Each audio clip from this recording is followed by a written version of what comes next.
Om Shanti. Welcome to today's episode of Masters of Change. Change the way you look at things, and the things you look at will change. We need to have the right kind of perception towards change. And to help us do that, today we have with us Brother Frank from Australia. Welcome, brother. Thank you. It is a pleasure having you here with us. It's lovely to be here. Why don't you start by sharing your experiences and how did the journey of spirituality start? I guess childhood in Australia for me was difficult because I was in a Catholic family and I was adopted into a Catholic family actually, and I didn't have a personality, soul that could follow it. You know, to me it never seemed true. Right. And as a child, I never really fitted into that society in a true sense. I struggled with certain aspects. I won't tell you because they're negative, you don't need negative. Okay. Later on, when I got into my business life, my first business when I was 10 years old, but when I got into a big business and I had a company, I found there was, the one thing missing was integrity in business. Correct. So I started giving talks on this, and because of that I also started on reading New Age books and going to different yoga classes and meditation. They were all good, but there was always something missing, though I didn't know what it was. That was the thing. I was already spending a lot of time in Asia, not Bharat, but China and Indonesia, Hong Kong, things like that, doing business. How old were you back then? That was in my 30s and my early 40s. Okay. Yeah. I built a house in Indonesia in 81. Anyway, I followed this sort of track along the path, and then I came across a meeting that was being held by the Brahma Kumaris who talked about business integrity. And the first night I went to a meeting of that, I realized I found what I was looking for. I didn't understand anything. I was too dumb at that stage. Big time businessman sort of thing. We won't go into that. But I recognized truth.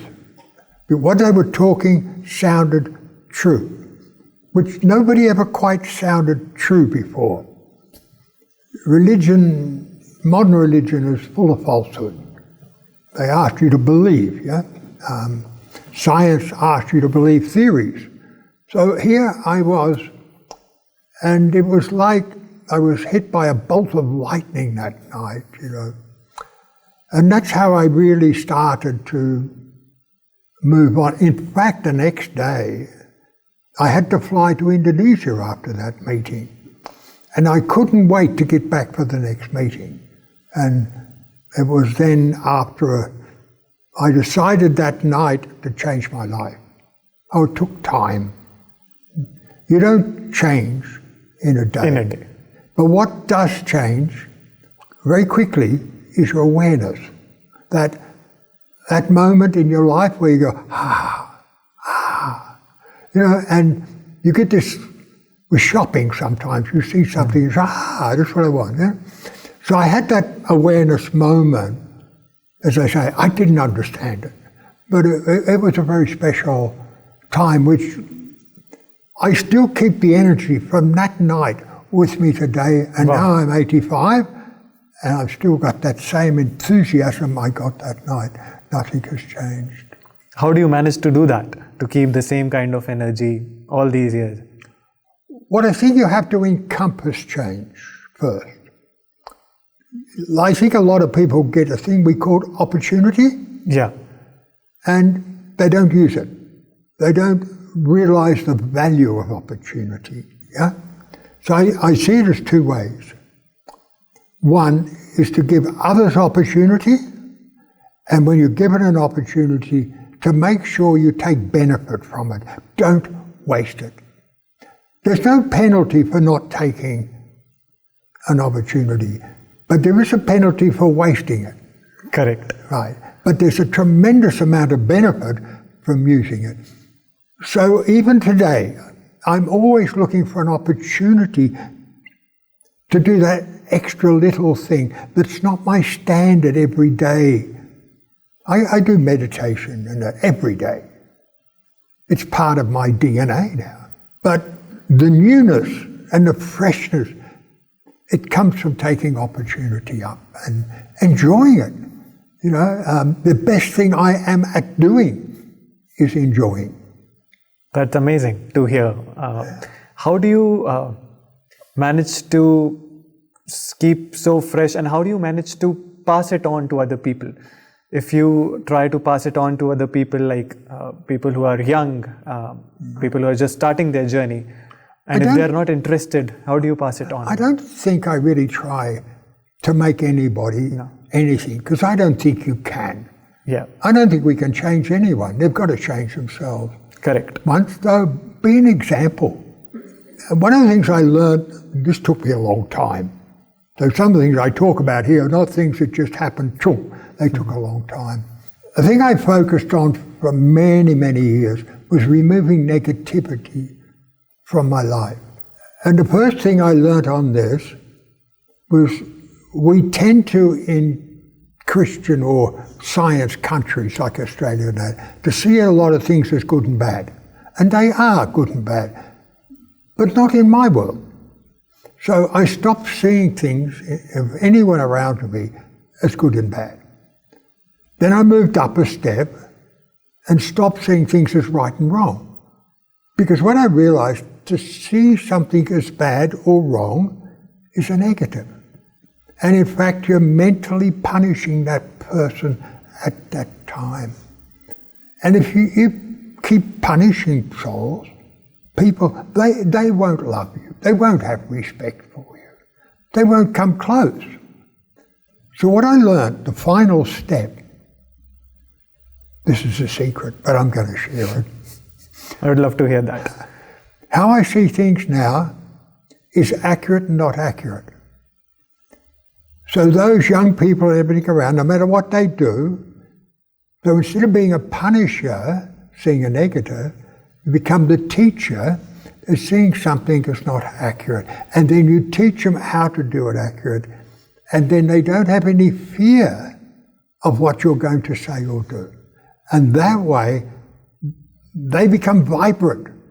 They start to enjoy the role that you're making as an opportunity for them to play. That's how they learn as well from whatever you're telling them, because you're not judging them. Correct. That's right.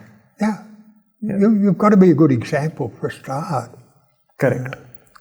How were the changes? If you can tell us about the changes. These are some big changes that you talked about. But how were they starting to feel when they were starting to occur?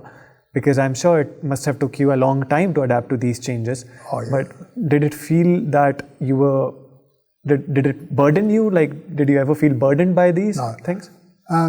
Go back to that first night we spoke about. Yeah. One thing I learned at that night, after the meeting and that, we went for a cup of coffee with some of the attendees. And while we were talking, and I was already on this path of giving talks, so I was a bit chatty. And one Shakti, sister there, said to me, you know, you could teach this group something. And I remember saying, you know, I think I'm about to learn. And from that time on, I realized everything I'd studied, I knew spiritually or even religiously, meant nothing. I had to start new. And to this day, I study every day. Even being here and right now with you is a study, it's an experience. And so that's the biggest block, I think, that's come with me all this journey. The newness is not always just with the Brahma Kumaris either. I act as a finance honorary, I'll use that word, honorary finance director, not a doer director, for other foundations in Indonesia. So I travel quite a bit, looking at setting up new modelling or refurbishing, because I was a builder once, so just before here, 2 weeks before I was here, I was up in the highlands of Papua with indigenous tribes. Wow. And it's because, you see, they're all God's children. That's an enormous realization. So love everyone. The backbone of everything we do is love. Correct. Yeah. Love life. And give that good feeling of love to everyone. And then I think your role, and I always come back to what my role is. I don't have a lot of fancy titles. Even the Brahma Kumaris, I'm the Honorary Finance Director, SA. You know SA? You know how people have initials after their name? Right. SA stands for self-appointed. Okay. So I work with these other foundations, and you bring so much benefit, but you get so much benefit yourself by making people happy. If you can share the benefits we get from making people happy. Oh, your life is just great. It is. There's never a boring day in your life when you're happy. And you get up every day, and every day you're ready to share happiness. Because there's so many souls out there that are struggling today, and more so in this troubled world that we're living in. Not just wars and violence, but the economies, the lack of food for a lot of people and that. But just a word, I never say hello, you see, to someone. I don't come and say hello. I always say greetings, because greetings includes blessings, you see. Correct. Yeah, so these are the tools that I'm using to make my life that wonderful life I have, you know. That's wonderful to hear, all these experiences. And what changes did you start to see when you began this journey? And how did your work life change? How did you adapt spirituality in your work that you were doing? That's a great question. Okay, so when I came and started this spiritual journey, I had a pump company, all of the associated sub-businesses that went with it. I sold it. Oh. But because I was an entrepreneurial child, my first business was selling apples, you know? Okay. Right. Yeah. When you were 10, you said. When I was 10, yeah. And it was profitable because I harvested the apples. I didn't have to pay for them. Yeah. And though the priest did call it something else. But I left it behind, you see. All of that world I left behind. But I'd already started in 1982 looking at computer software. I already realized that computers were coming and our companies would have to change. And I was in that zone. I got our execs all to go along to computer classes, but they didn't have the enthusiasm. But in '84, I really found a computer that I liked to use. I used that and even started to do minor software. So when I started service in Indonesia, Apple asked me to be a representative to help convert the print industry to use computers from linotype and setting into using computers. So I got to go around Indonesia and represent Indonesia in overseas conferences and that. And I used to stay in our San Francisco center in the 1990s or 80s. So there was this change of business into soft business where you didn't have to have so much interaction and drama with so many people. Right. Yeah. And then I moved into multimedia, as it was called at that time, before it was called IT, multimedia. And it just went on from there. And I'm still doing even a bit of software.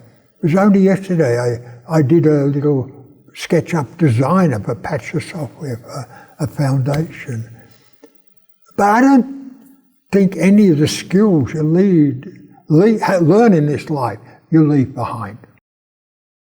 The thing is to use them in a worthwhile way. That's the real thing. Don't waste them and spend a lot of time doing something that doesn't have a benefit. Right. So what gives you the motivation every day to get up and keep giving? What's the purpose? A few years ago, I started on this. I sort of reached a level where I'd left just about all the negativity out of that. Negativity is based on vices. So what are you going to replace them with? Virtues. Yeah, that's nice. But there's something a little bit better. A little bit better. Our original personality, our original sanskar. So I start to focus on those 5, which I do every day now. They become my platform for life at this stage. You want to hear what they are? Sure. Oh, great. The first one, and I've mentioned this already, make sure everything you do has benefit, no matter what it is. Doesn't matter if it's cooking a cake, cooking toli, or giving a talk, or whatever it is. Whatever you do, make sure it has a benefit. So don't waste your time on something that has no benefit. Yeah, right. The second one, do everything in a loving and cooperative way. I've actually modified that for a new group I've got on media. I've just started this new social media group of young people. Lovely. And we have a slogan, right? Cooperate and communicate, you see? Because a lot of people, they're very good at cooperating, but they don't communicate enough. So we're trying to bring these 2 virtues together out of them. But the basis, what I try to do is loving and cooperate. And of course, if you use that power to cooperate, it means you've got the other 8 powers into play. Right. The third, keep up your zeal and enthusiasm. Don't go flat like an open bottle of Coke. Don't do that. Make sure you keep that up. And you keep that up by your disciplines, your normal disciplines. And one of the ways is always be giving a gift. Everyone that gives a gift always feels good, don't they? So the gift is blessings to everyone. The fourth is serve everyone. The way that was put across originally was the whole world belongs to me. In other words, I serve everyone. I don't need from anyone. If you want to give me good feelings, I can accept them. You want to give me love, I'll accept them. You give me negativity, I put up a shield, I don't accept it. But I don't give you negativity back, right? Right. So everyone, because everyone is God's child, in the whole planet, forget about religion, forget about everything, every soul down here is God's child. They all deserve to be treated with respect and given some gem that lifts their day and makes them feel better. Yeah. The last one, which was the biggest, and it's probably the one that's taken me the longest to and I'm probably still working on it, that's consciousness. To keep that clear, clean consciousness for everything. Because sometimes little things can bother you. Yeah, not so much bother me, but make you go, like that truck driver that nearly takes you out, But we it's just drama. Everything is drama. But you've got to get that consciousness right. And that's not seeing things as wrong or bad help with me now. But that's still the one. I think I'll work on that till the end. I think that's my homework till the end of play. Well, thank you for sharing all these 5 things. I'm sure, if someone works on it, they'll be better version of themselves every day. And you have seen the change around you over all these years. You have seen the world changing. You have seen the environment, how it is coming through. Do you think we are heading in the right direction, or is there something that we need to focus at? What is the need of the hour? Humanity is struggling. And mainly because it doesn't have a spiritual heart anymore. It's a bit like me, I was before I started doing this. I was believing wrong to be right. This is where we're taken. You know, politicians, they're lawyers for falsehood. And they're our world leaders, you know, so the world's in a bit of a mess. But stay tuned, I think nature will clean it up. We talk about global warming, right? And scientists have already said we're past the point of no return. Yeah. Yet we don't want to listen to it. We only want to hear what we want to hear. And greed is stopping us doing anything. And greed is so powerful. It's like the most powerful vice on the planet now. Everybody wants. So I think there has to be a change. It'll come. Everything changes. Nothing stays how it is forever. Like nobody thought the Berlin Wall would come down, did they? And then what? Suddenly it was down. Why? Money. Yeah. What you're seeing with Russia and Ukraine, it's about money. It's all about money. All about money or territory or that stuff. No. Is there any way that we can take care of it and we can, as individuals, we can contribute to the biggest betterment? thing we can all do now is take care of yourself. Get yourself in a good state that you can bring change. You can't, as I said, you can't change anyone. Yeah. You can't. They've got to want to change. So the only way we can do that is to be an example. Our organisation's a wonderful example of that. The way we just interact with all of these countries come together. Last night, for viewers here, we had a cultural program. And we had Russians dancing and Balinese dancing and Thai and all these different countries. No thought about what's going on out there. We're all just children doing it together. But I give everybody one tip. Don't ever let that child in you die. Don't ever let that. Yeah. And I would love to know the relationship you have with the Supreme Being or God, if you can describe that in a few words. You take this one O out of the good and you got God. So I don't remember God. A lot of people say, you've got to remember God. I don't. I keep him with me so I don't have to remember. It's a small child. They're talking about my childhood, you know. And the Catholics are always saying, you know, thank Jesus. I would say, why? Which kind of didn't go down so well. But as a child, God was my friend. I didn't know how or when. I didn't understand it, or who even. But I knew I had that friend, because I had no others, you know. There was odd relationships that went for short times, but people are transiting and they move around. But no, that is still with me today as the strongest relationship. My go-to person is always I go and have a chat. Sit there and have a chat, that's all.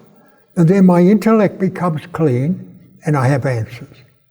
I don't get touchings. I'm not that high in the bracket. But the intellect, the big thing for us all is to get a clean and clear intellect. That takes a long time to get. And correct. I've had 37 years or 38 years now of working on that. Yeah, I'm sure. I mean, it must have been a lot of changes that you must have went through and a lot of learnings. Yeah, a lot of learning, but it's been a great journey. Yeah. You see, I'm writing a book about my life. Oh, I'm going to give my book a plug. You should, definitely. All right? You okay. should. I've written most of the chapter titles. Actually, I'll probably never get time to write the chapters. One chapter has blank pages. That's for anything negative in that book, you see. But life is a story. That's what it is. Don't waste a moment of it at all. I didn't know what to do, though. I was said to be Mr. Good Guy and all of that, but to myself, I wasn't so much Mr. Good Guy. So I had to find a catalyst. We all need something to help us change, you know? Correct. And good luck to everybody to find it, you know? I was very fortunate. And since the origin of this knowledge is from India, so why don't you share some experience when you first came to India and to Mount Abu? What was that experience like? I arrived in Pandabhavan. In those days, we only had Pandabhavan, right? Pandabhavan, correct. Yeah. And when I arrived, I was at the end of the season, and most of the double foreigners gone. It was only 150 anyway. And the whole of the Pandabhavan was full of instruments around India coming to do their books for the end of the year, right? So it was full. And so Didi Nirmala said to me, the place is full. And Atta Prakash Bhai, he said, yeah, we've got a room in our quarters, Didi. He can stay there. Oh, yeah, okay. So I bunked in with all the brothers. They had about 20 in a room, I think. You know, they were stacked in there, but there was one bed empty. And when I got into the bed, I looked at the bed. I lay down, I got up. He says, everything? I say, yeah. I said, but I'm sleeping on a door. Could I have a mattress or something soft? No, he said, that is the mattress. Oh, well, you know. It was so hard, like a door. Right. But it was such an experience. And I spent my first trip and the first couple of trips in the Tolly department with Atta Prakash. But the big thing, we'd have daily chats. They used to have a swing out the back there. And we'd sit there having chats. And so he gave me the missing pieces that I didn't have at that time, and the links that I could connect accurately to the Supreme. Sorry, who gave you?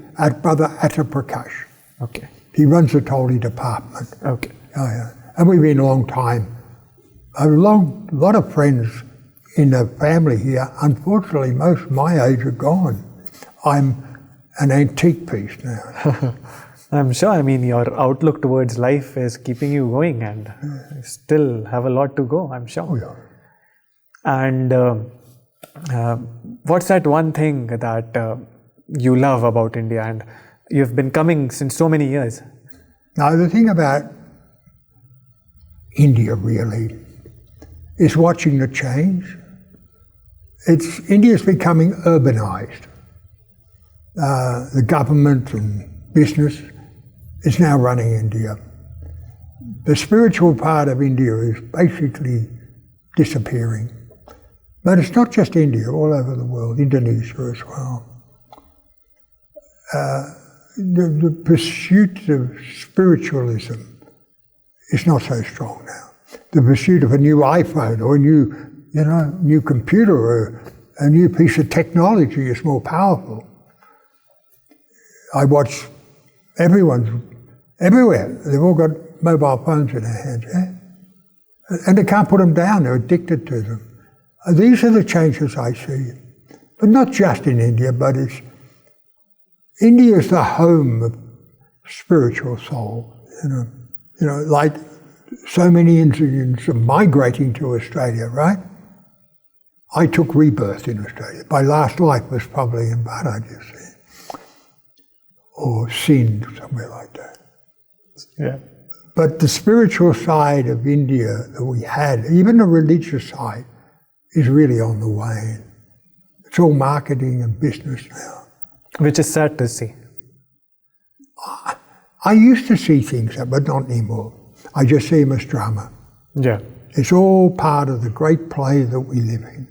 It's just another scene. And that scene will pass. In the end, we'll have a new scene. Even in Indonesia, where you've got this beautiful forests and green. And the two colours of nature are green and yellow. But they're now being replaced by these blocks of grey called buildings, cement. So it's hard to go anywhere now without and see nature in its natural way. Correct. But it's just drama, that's all. Yeah. Yeah. Well, thank you so much for taking time out and speaking to us today. It was a lovely conversation with you, and I hope that we could have continued, but the time permits us to speak. It has been my pleasure. Our pleasure as well. Om Shanti.